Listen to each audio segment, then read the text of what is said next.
It is now 6:34. Welcome to February's regular scheduled meeting for the Equity Council Committee. I had to stop and think when I saw the email because I felt like we were just together, but then I thought, oh, it was a special called meeting.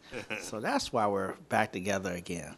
Wow, back together again. That's a song, right? Yes. So anyways, not to get distracted, let's see here. Mr. Kamick, would you do roll call, please? Abdul Muhammad, Here. Joseph Carlton Berry, Thalithia Rout, Here. Craig Kamick here, Glenda George, Here. Kim Thompson, Here. Brett Nathaniel, Lois Gillespie, Here. Dominique Aubert, Here. Nicole Jenkins. Here. Spelling right there, too. All right, thank you, Mr. Kamick. Appreciate that. Okay, we'll have a quick moment of silence, please.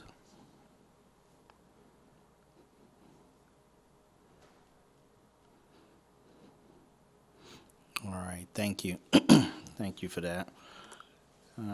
Often say that it's a lot going on out there in the world, and just taking a moment to appreciate the many things that we truly do have blessings for, whether we realize it or not, is still important. So, okay, let's see here. Reading of the mission statement. Dominique, would you like to do the honors this time? Sure. The mission of the Equity Council is to monitor and analyze equity issues, advise the Fayette County Board of Education, and advocate for achievement for all students. Fantastic. Thank you for that. Appreciate it. All right, we'll move on to reading of the standard of practice agreement. And Mr. Kamick, would you like to lead the way? Yes, there you go. As elected and appointed members of the Fayette County Board of Education, Equity Council Committee, we accept the highest honor and trust that has been placed in us to ensure that the students in this district receive the best education available anywhere in the United States of America. In accepting this role, we hold the pursuit of that goal as our sacred duty. To that end, we hereby commit to the following in the conduct of our business. We will Place the interests of students above all others in every decision that we make. Uphold all applicable federal and state laws and regulations. Abide by the policies of the Fayette County Board of Education, the Equity Council bylaws, and work with fellow committee members to recommend changes to those policies as needed to improve student learning. Maintain an unwavering focus on the achievement of all students, regardless of race, class, ethnicity, sexual orientation, gender identity, socioeconomic status, special need, or English language proficiency. Not use our positions for personal or partisan gain. Model continuous learning and improvement in our roles as members of the advisory team. Support a strategic plan for the district that clearly defines success and accountability for the board, the staff, and our students. focus on the policy work of the board and monitor progress on the indicators of success in our strategic plan, leaving the day-to-day operation of the district to the superintendent and staff.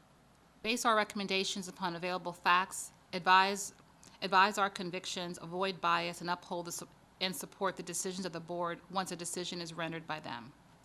Work to build trust between and among Equity Council Committee members, board members, and the superintendent by treating everyone with dignity and respect, even in times of disagreement. Maintain the confidentiality of potentially privileged information shared in collaboration with subcommittee members and district staff. Recognize that authority rests only with decisions made by the Fayette County Board of Education and make no independent commitments or take any independent actions that may compromise the Fayette County Board of Education, Equity Council Committee, nor the work of district staff as a team. Refer constituent complaints and concerns to the Equity Council Chair through the Equity Council Liaison, Superintendent Designee, and then to the Superintendent. Respect the leadership roles of the board chair, Equity Council Committee chair, and superintendent. And we will maintain fidelity to these commitments and will be held accountable by our fellow Equity Council Committee members should any one of us fail to live up to these commitments. So thank you all for that. For reading the standard of practice agreement, it's just a great reminder of why we're here and what we're charged to do. Next on the agenda is getting to know our new Equity Council members. And I'll start by just welcoming back Kim Thompson, Dr. Kim Thompson, and Dominique Aubert. Well, welcome back. Thank you. We missed you last couple weeks there, so it's good to see you back.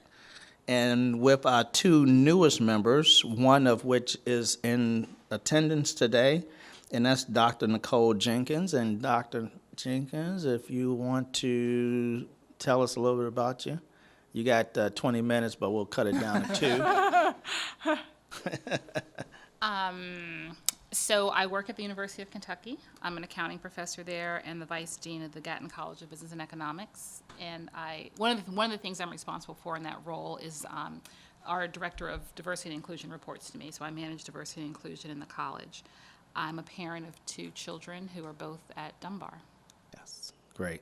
All right, well, welcome to the Equity Council. We are extremely excited to have you on board, and Dominique and Kim, you all back as well. And I think we're outside of one open vacant spot. We're almost fully charged. So, man, we're gonna get a lot done this year, right? So I've given you all a couple of welcoming gifts. They probably say they didn't get that when they got on, but some things in your Is that bag what there, that's just all a few about? Okay. Thank you. items. Thanks a lot. And additionally, Nicole, I've given you a couple of documents there.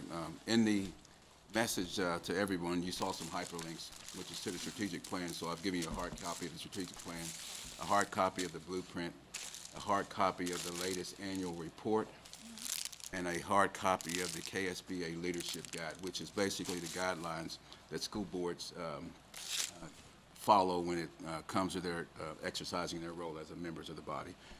Those duties are pretty much parallel, absent the authority by the board to make decisions, but it's a very helpful guide for understanding how boards function. And so every one of the members here has been given a copy of that as well. You'll also find a copy of a portrait of a graduate inside of that document, which basically speaks to the Bless you. Sorry. commitment we have to our graduates from being civically engaged, actively prepared, equipped for the future, and culturally responsive. So all that's there for your take home. And then there's also a copy of the onboarding booklet. It had some dates in there that are back in September, but I thought the pertinent parts of the packet was good for you to have. And so as we move and have a retreat as a whole, you'll see the structures of the Equity Council, the bylaws, and all the other components of how this body operates. So I wanted to put those things in your hand. Any questions? Not at this time. Good deal. Great. All right. Again, welcome, welcome to the Equity Council. Also, a new member, which is not here yet, if he's going to be able to make it or not, Mr. Joseph Berry will be joining us as well. Okay, now we will move to the next item on the agenda, which is approval of the January 21st, 2020 minutes. You can take a couple minutes to review those, and then I'll call for a motion to approve the minutes.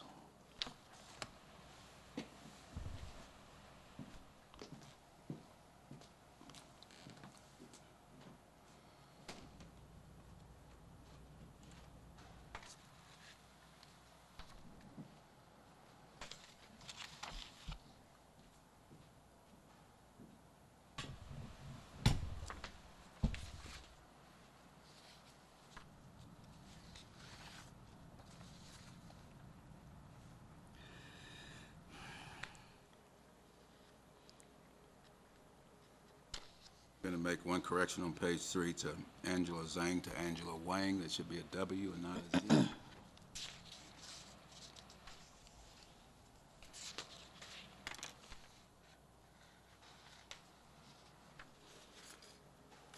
I have a clarification. At the bottom of page 2 and the top of page 3, when we were talking about promise neighborhoods, does that read correctly? Because what I remember was, correct me if I'm wrong, that it's in its infancy, that initiative, the Promised Neighborhoods. It's not ready for public consumption, and, but I don't remember you saying you didn't want anybody from ECC to participate in that. Well, the question was asked if was it appropriate for someone from the ECC to be involved, and my response was that this is a collective impact model that has a dual capacity framework where the district is serving and partnering with a consultant to help do asset mapping, and the community partners are working to create an action plan, and that part of the work is not publicly disclosed because they have to meet with their boards. And so the place for integration as far as members of the Equity Council would be through the collective work of the neighborhoods and not necessarily from the table that You we're doing. mean now? Yes, as a- right. but- So like we met last night with the Northside Neighborhood Association. We met 2 weeks before with the William Wells Brown Neighborhood Association. And we reached out to every neighborhood association within these footprints. And so if you live in those neighborhoods, your integration point would be through the neighborhood So are association. you satisfied that this reads correctly? as It's written? not mine to Yeah, look I up. think, as I read through it, though, it looks accurate Okay. based on the So communication we what, were I talking. guess what I'm interested in is sometime down the line, when everything is in place, is where I'd like to jump in. Does that make sense? When the action plan is in place? Yeah, I can help Yeah. Okay. find a place for you to get into Okay. involved in the work, yes. Okay, thank you. I've been asked for everybody to remind everyone to speak into the microphone Yeah, for the recording. I text Muhammad, he didn't read his phone yet. Oh, so- no, I don't do text in front of the camera. Yes, but please do talk into the mic. And, okay, so I'll accept the motion for approval of the minutes with the change to, let's see Angela here. Wang. Yeah, Angela Wayne's name. So moved. Been moved. Is there a second? It's been moved and properly second. Any other corrections, questions? All in favor? Aye. Aye. Any opposed? Any abstain? Motion approved. Thank you. Okay.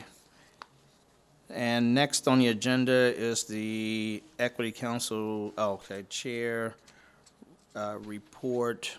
I had an opportunity to go to the last board meeting where the Fayette County Public School Board, is Board Recognition Day, and they had groups from around the city, including the PTA, Equity Council, and a lot of other groups out, recognizing the work that the Fayette County Public School has done and continues to do. So just want to, again, say thanks for your leadership and what you're doing.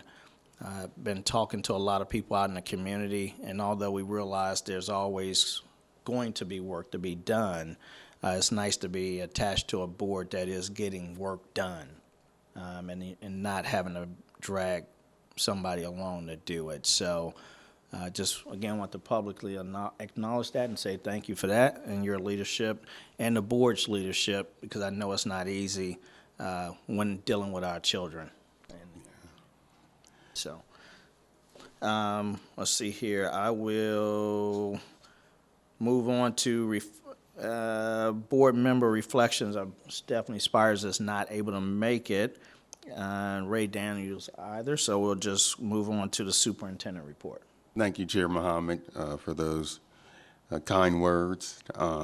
Like I often say, you can't have a high-performing organization, and that's what we're striving towards, without having a peak-performing board. And it really goes to really the second bullet in your standards of practice, where it talks about students first. Because in order to do this work, you have to put students first. Adult issues are getting in the way, special interests will get in the way, but if you're focused and your North Star and your compass is on what's best for students, and sometimes that's what's best for students differ than what's best for the adults. So you got to stay focused. I think there's so much that's kind of going on. I was going to talk about the Promised Neighborhood Initiative, but I think Daryl covered that last time as I look around and see looking for some nonverbals. Okay, so you covered that, big guy. I'm kind of open to what direction you want me to go in. You want to talk about legislative priorities, the budget, in terms of updates. Some of the work we're doing around innovation to drive equity in terms of updates. So if it pleases the chair, pleases the board, I'm kind of open, if you want to talk about, I know I wasn't here before because I had to give 10, and I encourage everybody to give 10, which is to give up to 10 hours a month, volunteering or mentoring, being attached to our schools. And so I know there was a question about build, and I know Stephanie answered it, but if someone wanted to know sort of more, just so that they can have more information as to, how we got to that point. I know some of you were at the board meeting, might have been, was it November? I think it was. November, I think. I'm getting old, so it all starts to run together. But, sort of, what what do you want me to kind of enlighten, or I can shed some light on some of the things that we're doing, if it's timely. Sure, yeah. One of the things that's on my mind is I serve on Urban Leagues Board, as well as through my fraternity. Everybody's having these discussions around things going on in the community, Okay. particularly with students. And I think it probably falls into that Promised Neighborhoods initiative.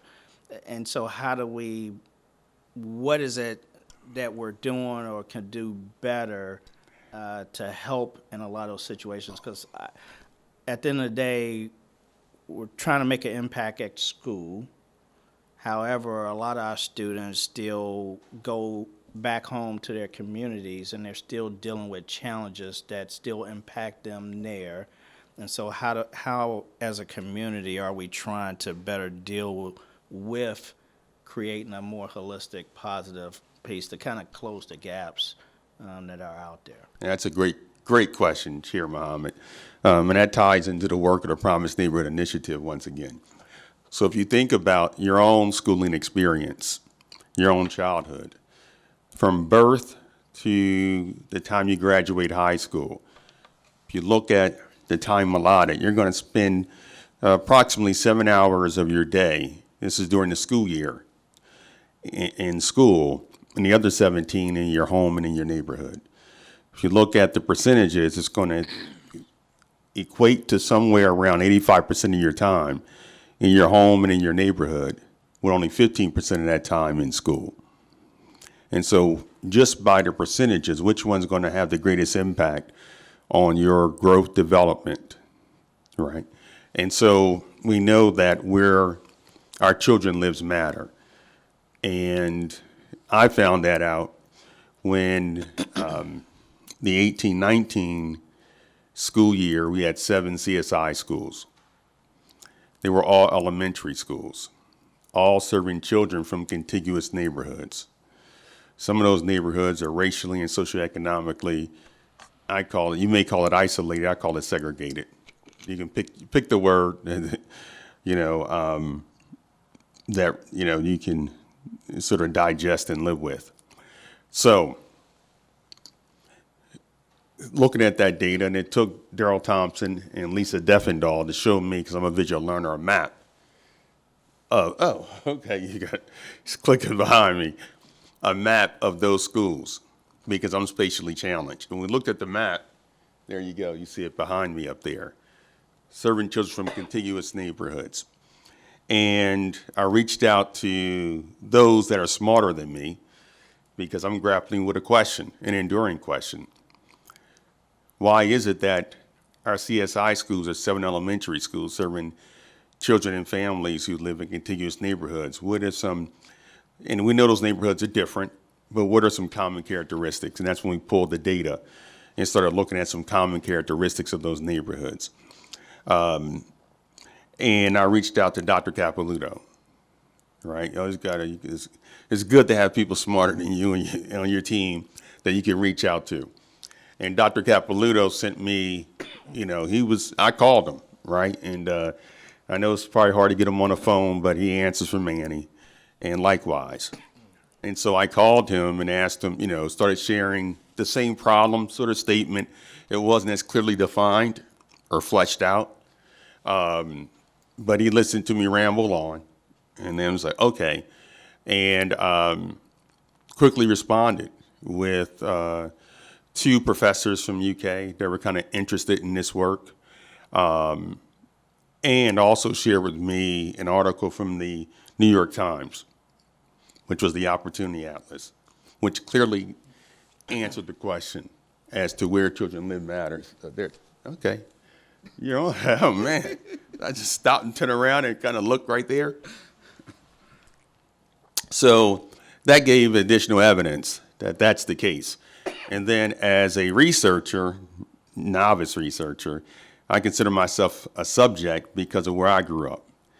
And it looked at my own neighborhood, and it held true, that where you live matters. And there's 2 schools of thought, 2 opposing schools of thought when in education, educational pundits, we know it all, right? So one school of thought is that districts do a poor job at educating poor students, right? And there's some truth to that, right? But that's one school of thought, meaning it doesn't matter where a child lives. If you have a great school, then, you can close the achievement gap. And one of the questions that I always ask is, show me the state that has closed the achievement gap. All states have states, and I'm not talking about since NCLB in the 90s. The achievement gap was when I was in school, last century. There was an achievement gap, right? But show me a state that has closed the achievement gap. And I'll wait. We ain't got all night because there's some things going on, but you can't think of one, right? And so then you say, okay, show me a district. You look at charter schools, et cetera. You look at the studies that have been most recently done on charter schools. They don't necessarily close the achievement gap, but they can show, I believe it's 30 days plus of growth. So it's about growth. Like we can grow children, right? But not closing the gap. And so the other school of thought is that irrespective of the school, where a child lives matters most.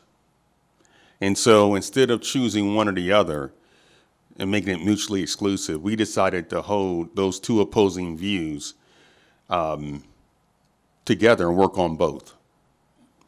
And that led us to the Promise Academy and the work we've done in our CSI schools, in particular, and why we only have 1 CSI school this year, and no newly identified CSI schools, right? So that's the hard work and investment, and we did not raise taxes to do it, the tax rate to do it.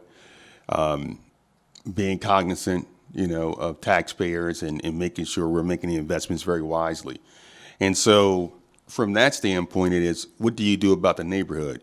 Now, what's interesting is that you served, and I thank you for your service. In fact, I was attending a church on Sunday that supports the schools in these neighborhoods. And one of the members of the church thanked me for the school safety. But really, it's a pass-through to thanking you and the others who served on the District Safety Advisory Council. So I want to take you back really quick, and I'm going to wrap up because I'm looking at the time, to February, this time, 2018, right? And February 14, 2018, we had one of the worst shootings in our nation's history in a school with Nicholas Cruz. Shortly after that, by March 1st, Mr. Muhammad, who was the chair, you were the chair then, I believe, of the Equity Council, and others gave up their time to serve on the District Safety Advisory Council. And through their service, students had shared with me, there were three issues that children had where children did not feel safe. They said they don't feel safe at school, right? And we understand why after the school shooting. And you remember March 2018, we had a student who shot himself, in our classroom. We had a student who was taken into custody at another high school for having a weapon. That was actually on March 1st, which led to the families coming out, right? And we had a student who had ideations of engaging in a mass shooting at another school, and was subsequently charged and found guilty for that, right? So it was real, and it could happen here. And so the District Safety Advisory Council, I charged them with answering those 3 questions on behalf of our children. The other 2, I think I didn't mention all 3. They didn't feel safe at school. They didn't feel safe in their neighborhood. They didn't feel safe at home.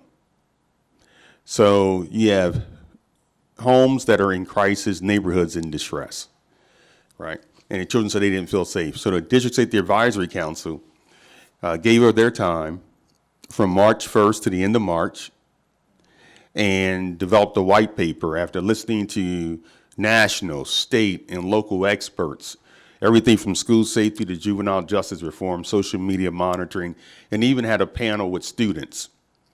And students were on the District Safety Advisory Council, but had students as a panel share with them, what would it take to make you feel safe at home, in your neighborhood, and at school. The development and the publication of the white paper had a series of recommendations. Those recommendations addressed those 3 areas. The first area was school. As you know, we took that and took that to our community, and they voted for the 5-cent investment in school safety, right? And I like the student, I think it was at Dunbar, who said it best.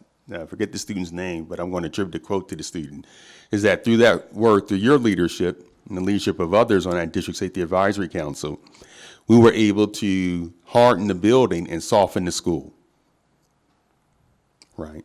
And softening the school was the mental health professionals and the other supports, full-time nurses in our high schools, the other supports, social emotional learning curriculum, right? Additional professional learning for our teachers and school staff and trauma-informed care, adverse childhood experiences, things of that nature, right? And so we were able to do that, and then it leaves the neighborhood. They don't feel safe, and that's where the Promise Neighborhood Initiative and those who are at the collective table come into play. One of the things we're looking at is out of school time, right? So if you think about big brothers, big sisters, Andrea, there was an article that they still need more male big brothers, right? So we need folks who not only care about their own children, but care about other people's children just as well, to come in and be a big brother, a big sister to those children in our distress in neighborhoods. And I call, those neighborhoods assets, because there's a lot of assets there, and we're looking to cultivate. I keep looking back to see if you're pulling up something, to bring together the resources, not asking for we're not asking to increase taxes, but what we can do by working together strategically, greater coherence, to bring substantive transformation to those neighborhoods. You think about the 3 institutions, or the major institutions. The first institution is the family, right? We all know that. That's the first institution, right? And I know many of you, if someone said, here's an acceptance speech for an award, you would mention your family, your upbringing, how you got here, right? And so, but when you're in a family that may be in crisis, or a family that's broken, remember, close to 100,000 students are living with someone other than their biological parents in the Commonwealth of Kentucky, right? So, you have that. And from there, we're looking at those recommendations in the District Safety Advisory Council that were published around improving the neighborhoods. So we're taking some of those, and we have the 4 pillars. I know you showed it already, with education. I call it economic inclusion as opposed to economic security. Workforce, et cetera. And so we're looking to, one, learn as much as we can from those neighborhood associations by going to those meetings. We're going to have focus groups with our families. We're going to do some canvassing to find out what are the assets here, because there's assets. So we talked about the family as one institution. Obviously, your city government's an institution. The churches are an institution in those neighborhoods, right? And some rich resources in terms of the community, in terms of the residents that live there, right? Got a lot to offer as well. And obviously, the school is a institution as well. And so we can get everything sort of aligned and some other nonprofits working together. We believe we can have a collective impact in those neighborhoods. And there's some examples that are going on throughout the country where we're seeing some evidence of that. Just had a great meeting yesterday with a faith-based organization that they don't even have a name. They just came together and they're trying to solve the transiency problem in one of the promised neighborhoods, right? There's a lot of transiency. And so they're working in a space of affordable housing. And they got some proof points of success. They've been able to stabilize families. I didn't even know they were doing the work, but because of this initiative, folks are coming together now. And how can we partner? How can we share resources? One of the things we're doing, we know that and I end on this point. I had the opportunity to go to Australia, and all of you familiar with Title I dollars, kind of makes sense, Title I. In Australia, in Melbourne, one of the things they do when they give out their equity dollars, they give it out based on the mother's educational attainment level. Now, why is that? Because generally speaking, the child, especially if you're in a single head of household and it's your mother, one parent is usually the mother, the child's educational attainment level doesn't exceed that of the mother. Yeah, I had to think about it for my own family, right? I mean, that's generally the way it goes. So they give out their dollars based on that. So one of the things that we're doing, because we know education attainment has a lot to do with it. I thought you were going to put up the one that shows educational attainment in the promised neighborhood schools area, but educational attainment of the mother. So we're not just looking at the child. What makes this initiative different, we're looking at how do you certainly give the child the resources that he or she needs so they can fulfill their unlimited potential, but also what are we doing to work with the family, with the caregiver, the grandparent, whoever's caring for that child. It's a dual generational approach because you're dealing with neighborhoods that have been in generational poverty. So we're looking at what do we need to do to strengthen those neighborhoods. Oh man, look at the brothers coming in. All right. So we're looking, okay, I don't see any red. Okay, that's okay. We got some red? Okay, that's the one feel good. Well, I feel like I'm in the right place. But that's definitely part of it, is understanding that the educational attainment level of the mother and the child generally doesn't exceed that. So we work on a dual generational. One thing you have great here, haven't seen anywhere, is that one parent scholar house. Any of you familiar with one parent scholar house? That's a model, right? That's that model we're talking about. They do a great job. So how can we expand it? Not through taxpayer dollars, but how can we expand it through nonprofit? Who knows the one parent scholar house?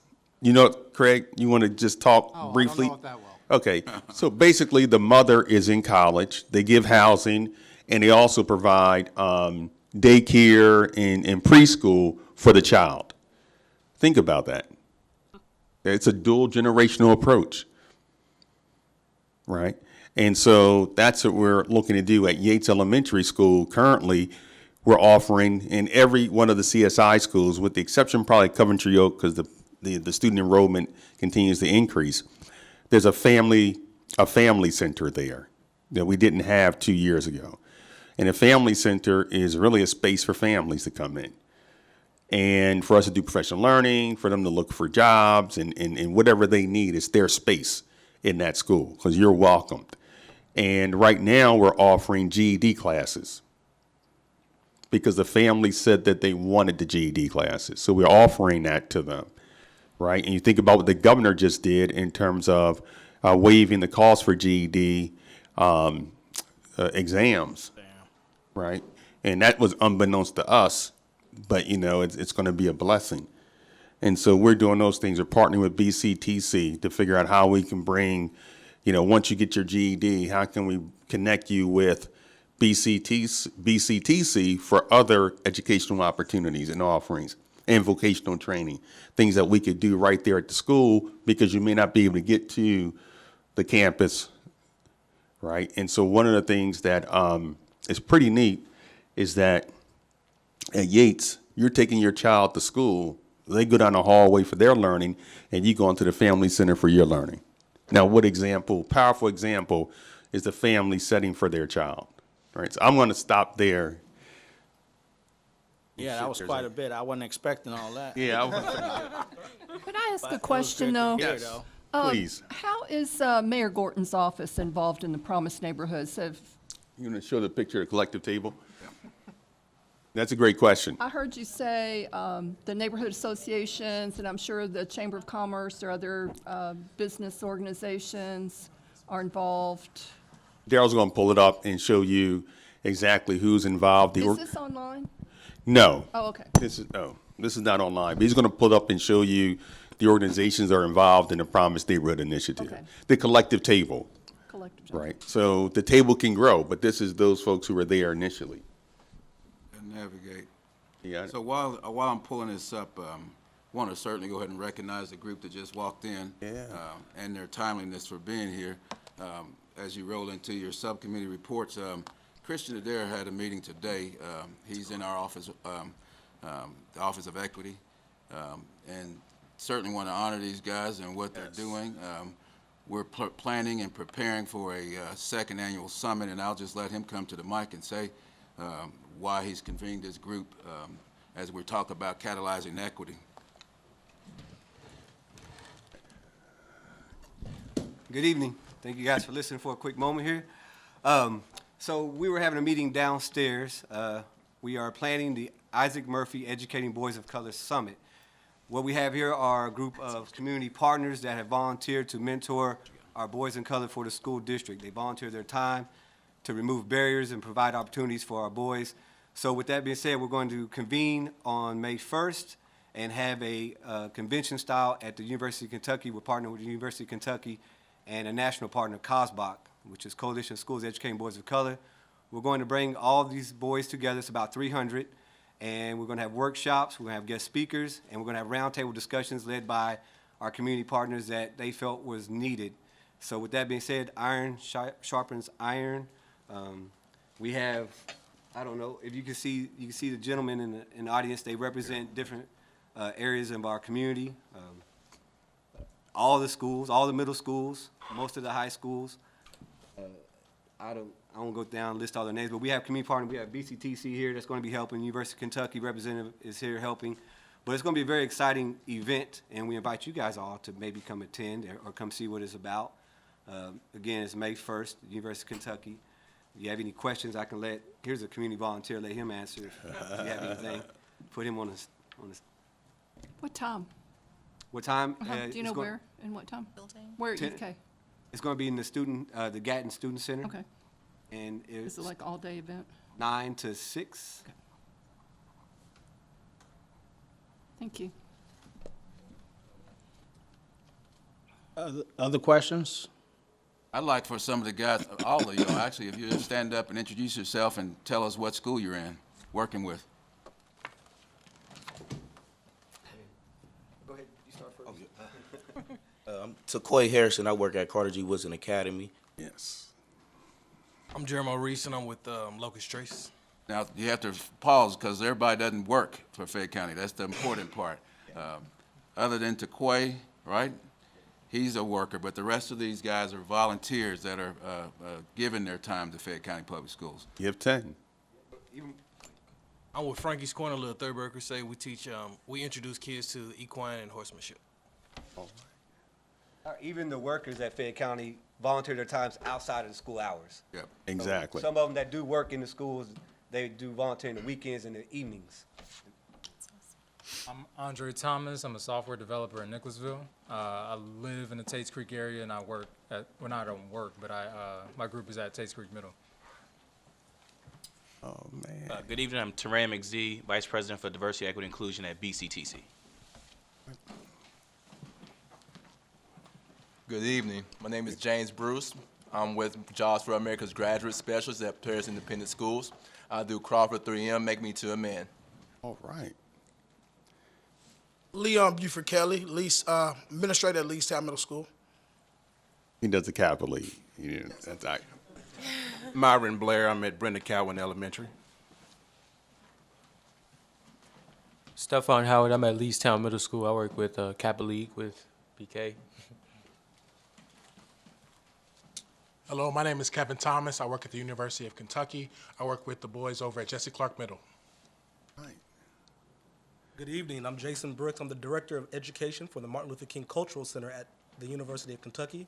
I'm one of the main UK representatives partnering with the Fayette County Public School and Mr. Christian Adair. Reuben Jones, I'm a science teacher at Morton Middle School and Alpha League. It's my group. My name is Milton Mesa de los Santos, and I am the coordinator for the Latinx Outreach Office, and I have a mentorship group over at Crawford Middle School called BUMA. Yeah. My name is Deron Mason. I've been teaching for 6 years, sixth grade science.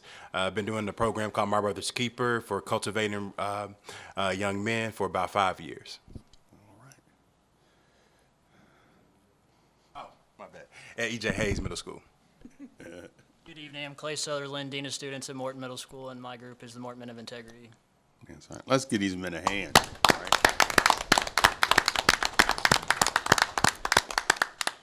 That is not all of them, by the way. We have quite a few that couldn't make it tonight, but they are going to be included. So we're missing probably about 10 different mentor groups right now. So it's a pretty big group. Awesome. Thank you You're for to what be you Thank you, commended for Yes. pulling this all together. Thank you for what Christian. you're doing. Thank you. Yes. Got it. Okay, thank You you. got it. And so these are the groups at the collective table that are represented Oh, okay. through their logo, the organizations. Okay. So the mayor's office is represented. All right. Any other Any other questions questions? for the superintendent? And again, we don't have the answer, so but that's no reason for setting out on the journey. You know, I like this, it's complex issues, complex problems. And so, and this is outside of my space. You know that, right? Superintendents, you know, when schools close, especially for the summer or what have you, you know, we deal with students when they cross the threshold of the schoolhouse. Thanks, you guys. Thanks again for all that you do, man, and leadership Thank you for providing coming. to our students. So, you know, this is a space that Fayette County shouldn't be operating in. No one has operated in this space. But because of I'm a servant leader and my faith guides my work, that work has guided me to this space. Well, thank you again. Thanks for your update and thanks for your leadership. It's greatly appreciated. Yep.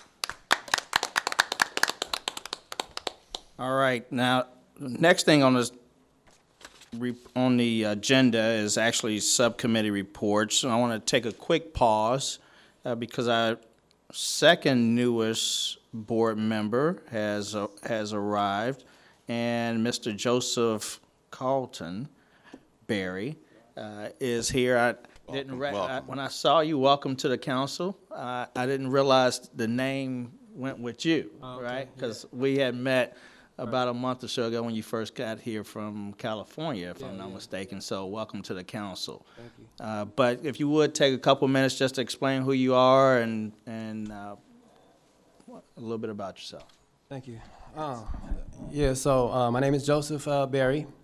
I came most recently, about August maybe, around the time I met you. It was August, September, with the new dean over at the College of Education for University of Kentucky. As a transfer student, I was at Sac State doing my doctorate, heavily involved in that community as far as, disability, disability equity, and of course, how that intersects with other identities. And so when I got here, I kind of didn't see, community activism, advocacy, or, engagement, something that I would be terribly doing a lot of, like I did at home. But I was excited when the opportunity came up to be part of this council, and so I accepted that, and I look forward to engaging you guys. If you guys have any questions for me about anything, please feel free to approach me, all that. Welcome. Welcome. Fantastic. Welcome. Right. Yeah, Thank to you. the council. All right. Thank you for that. All right. So let's jump to subcommittee reports. So what we will need to do at this point, because we pretty much have a full council, is if we can, because it's not, we used to have it on the agenda, but we'll get sent out all of the 4 main categories for what the subcommittees tend to fall under. Some of you all are already engaged in certain committees, but we'll make sure we send that back out so everybody can see that. And then if you need to adjust or get involved with something else in addition to, or just get engaged with something, at least you'll see what it is. And if I'm not mistaken, that information also has who owns that space that works for Fayette County Public Schools that you can engage as well. I'll send it out in a separate message. Okay. All right. So let's start, let's start on this side. We normally come around this way. We'll go. No updates there. Nicole, what about you? No, I'm just teasing. What? Come on. What's going on, man? Welcome aboard. And Kim, you had been engaged and had made a presentation a couple months ago. And so anything for you? Yes, so subcommittee. Mr. Barry, you might be interested in that because we do a lot of advocacy for special needs kids, kids who are marginalized. The mic, too. Oh, sorry. So we have been, we did some research on ways to help close the achievement gap for special needs kids, English learners, people who fit that category, and came up with a proposal that we presented to the board here first and then the Board of Education. And the Director of Special Education agreed to engage one middle school. They're going to pilot the program, peer support networks, and we are going to present to that SBDM so that we can engage a little bit more with the people, the stakeholders at that particular school. And we hope to study that and see the impact over 2 or 3 years. And I think we're still trying to maybe reach out to a few other middle schools that might benefit from the program, and we'll report back once we get to that stage, hopefully by the end of the academic year. All right. Okay? Yep. Thanks, Kim. And Glenda Warren, anything? All right. I just have some updates. Please I've been attending the advisory committee at William Wells Brown because that's the school that's nearest to my home, and it's also one that I have special interest in because it's the CSI elementary school. And it does not have a site-based council because it is in CSI status, which suspends the site base until it comes out of that status. And William Wells Brown is getting extra support through the Promise Academy initiative, which means they go extra days and extra hours. They also have a consultation and audits from Cambridge Education, which is incredibly helpful. And they've published that audit on the website, which has loads of information how to bring that school, raise that school up. And they also have a 21st Century grant from the Kentucky Department of Education, which is $250,000 over 2 years. And I believe they're in the second year of that. And I've applied for and am waiting approval to do my Give 10 at William Wells Brown. Thank you. You're welcome. Yeah, I got to clap for that. Yes. Can't Getting a wait. special clap on that one. Yeah. No, but thank you again thanks for that update there, and great way to get engaged just by going in and just reaching out. Yeah, and I'm also going to start going to the PTA meetings. The first one I'm going to go to is tomorrow, so that I can really get some feedback on the parents of that school, what their issues and concerns are. Great, thank you for that. And Talithia, anything? No.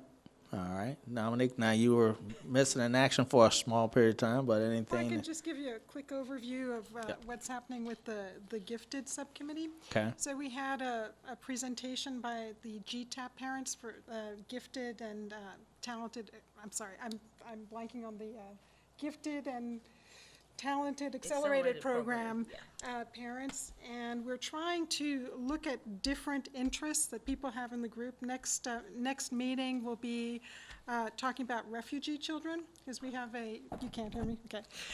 We have a representative from KRM that's in our group, and we're looking forward to see what some of the refugee concerns are, or at least refugee organizations. And we're trying to kind of get a sense of how to meld everything together so that the concerns of the GTAP parents and the concerns of the refugee populations, which are very different, both get addressed. We're trying to not just focus on one end. We are working on developing a presentation, which will happen in the next couple of months, and hopefully in here for maybe a half hour or so. Yeah. Great, excellent, excellent. And you'll have an opportunity to get engaged as soon as possible there. Again, we'll send information out so that you can see that information as well. Now, do you go by Joe, or is it Joseph, or what do you? Yeah, either way. Yeah. Either way? Yeah, I mean, yeah. I signed Joseph, Joe, yeah. Okay, all right, fantastic. Just call me Abdul. There you go. There you go. All right, Abdul. So, and then I'll leave you with, I did have an opportunity to meet with the PTA president, Penny. Yes. And we had a great discussion about some of the initiatives that the PTA, the community is she's trying to work on as well. And I know she's in the process of trying to put together a couple seminar type programs that she's working on. So it's a good time to try to reach out to the local PTA that's in your area to be engaged in that. So if I'm not mistaken, she's trying to do something this month. I'll follow back up on if she hadn't picked a date yet, but when she does lock that down, I'll send an email out to you all just so you'll know what's going on and when it's happening as well. So let me see here. Other than that, anyone else? I've got a couple of things. Okay. All right. So I know you. Go ahead. We'll start here. And, yeah. Go ahead, Dominique. Oh, thank you. Just a quick question, because I know I wasn't here last time, and I'm very interested in the student Angela Wang, who's talking about doing the online mentoring, because we were talking about doing mentoring in the gifted group as well. And I wanted to know if there's any way we can connect that. I mean, if gifted students were to do mentoring or online tutoring, that would be pretty awesome. Yeah, I would think so. So we talked about that at the last meeting, and Mr. Thompson had met with her previously. I met with her last month, or earlier this month. But I'll go ahead. So it's a yes to that, and she's a gifted young lady at Dunbar.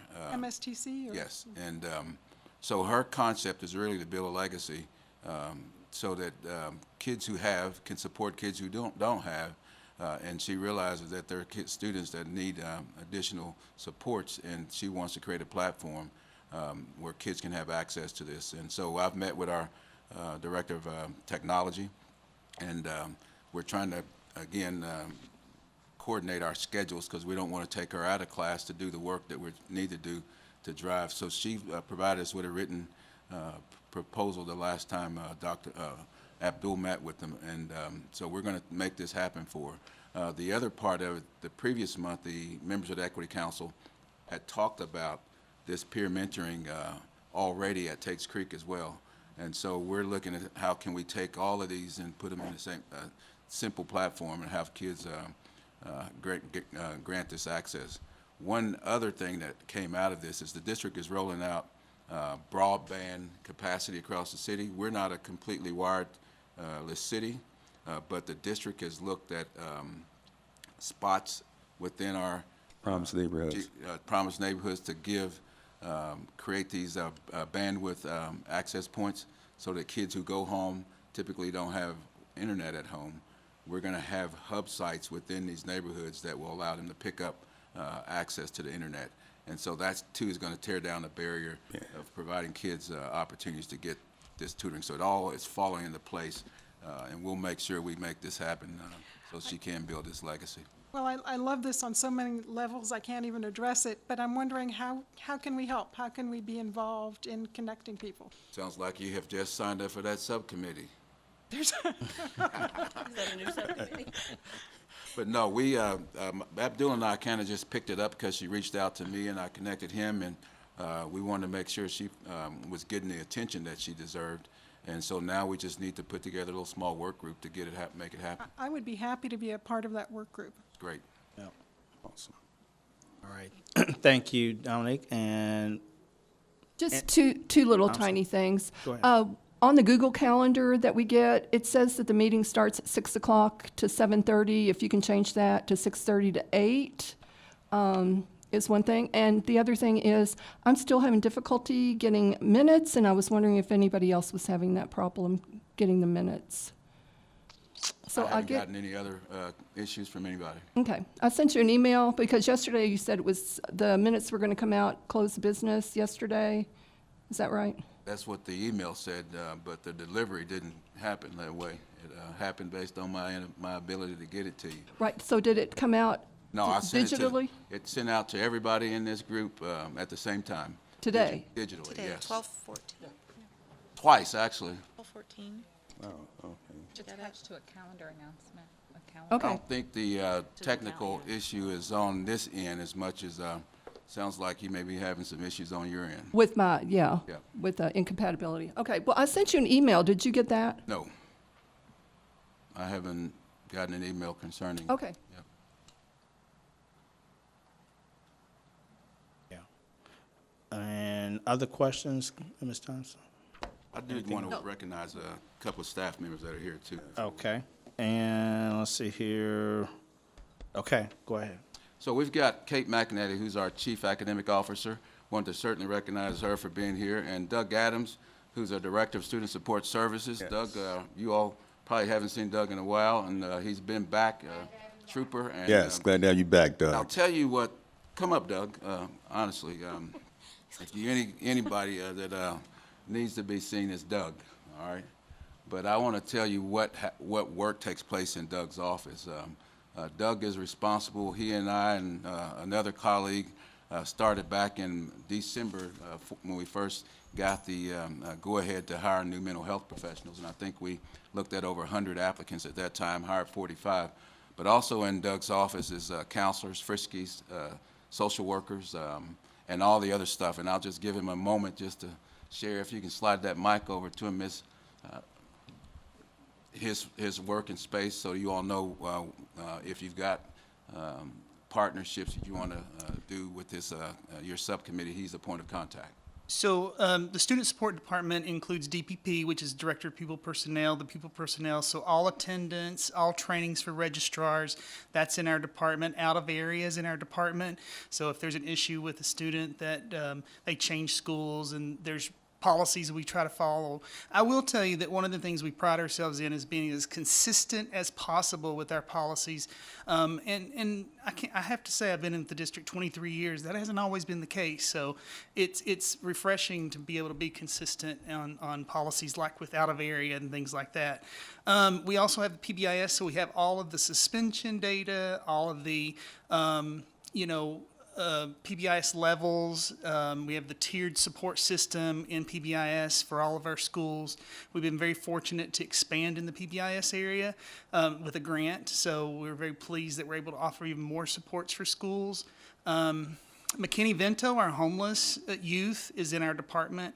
Our Safe Crisis Management is in our department, and our crisis response team is out of our department. And those volunteer employees volunteer to be a part of that, and they're trained in an evidence-based curriculum, and they can go respond to any crisis that's needed for our schools. And restorative practice. Yes, and we are working on restorative practice. We've had our first cohort trained. We are scheduling our second cohort. We have the dates. We've talked to the trainer. We are working on the contract, and we'll have 50 people, with 3 being at all secondary and secondary schools, 3 people trained, and then at all secondary and alternative schools. So that's a cohort of 50, and then we'll have a cohort during the summer for administrators of 2 days. The 4-day training is more for the counselors, social workers, guidance that actually be doing these restorative circles, but the administrators are going to have the opportunity to do the 2-day training. Especially we're looking for administrative deans, we're looking for associate principals to do that training, so that way they'll be involved with when we roll out the training. The 3 people that are train the schools. So the point is have the trainer model. Yes. So that instead of someone just, fishing for you, you learn how to fish for yourself. And so that's what we're building. It's called building capacity internally. And that's our approach. And restorative practice is just one tool in the toolkit. It's not the end-all solution. If it was that simple, everyone would be doing it, right? Nothing's ever that simple when you talk about children and their needs and the needs of families. Doug didn't mention the social emotional learning curriculum. Yes, SEL. From that space as well. So, and I got to commend our school-based decision-making councils for, the board, all of you know the local control, the autonomy that our school-based decision-making councils have.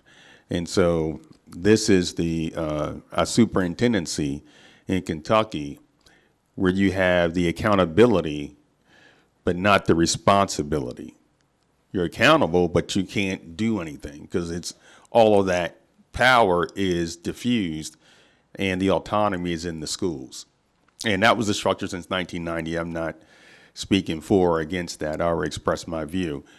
But the board adopted the SEL curriculum at every level. And then each school, through their SBDM, voluntarily can adopt to use that program, and we provide those resources. But you have to have a program. You have to be doing something. Right. The last one I just wanted to mention is ESS, Extended School Services, is in our department as well. Okay. So I'll just say thank you all for serving. I've been in the district a long time, and it's great to see a powerful group of people come together to address our equity issues and things that we have going on positively and things we need to improve upon. So thank you so much. I clap to that. You're right. Absolutely. All right. Thank you. Okay, we're at the end of the agenda. Other communication, we didn't had no public participation comments teed up. So next steps, again, we'll get the committees sent back out via email, and again, who owns those, so that you can take some time and reach out to them if you're not already attached to a particular area. If you look and see that there's nothing that helps to identify something that you really want to be engaged in, just let us know, and we can still find someone to get you connected to within the school system. And then, as always, just be mindful as we're out in the public asking questions. I'm trying to practice listening more than talking, just to people, and that's sometimes hard for me, but I'm practicing. But again, I learned that, by listening to people, you can pick up on things that still need to be addressed. So there is an event I'd like to put on your all's calendar coming up on Thursday, which is the linking youth to pull it up so I can, and I'll send it out to you electronically as well. Trying to get the details so I don't misquote. But it's Thursday. We'll have overview on, I think you're doing a PBIS overview as well as restorative practice overview on the agenda. But I wanted to put that on your attention, and I'll send you the details via email. And Ms. Gillespie, if you've got an alternative email or something or text, I'll make sure. Yeah, I want to talk to you after the meeting to see if we can clear this up. Thank you. All right. Anything else? Okay, seeing none, I'll call for adjournment. Moved. So moved. Second. Second, we're adjourned.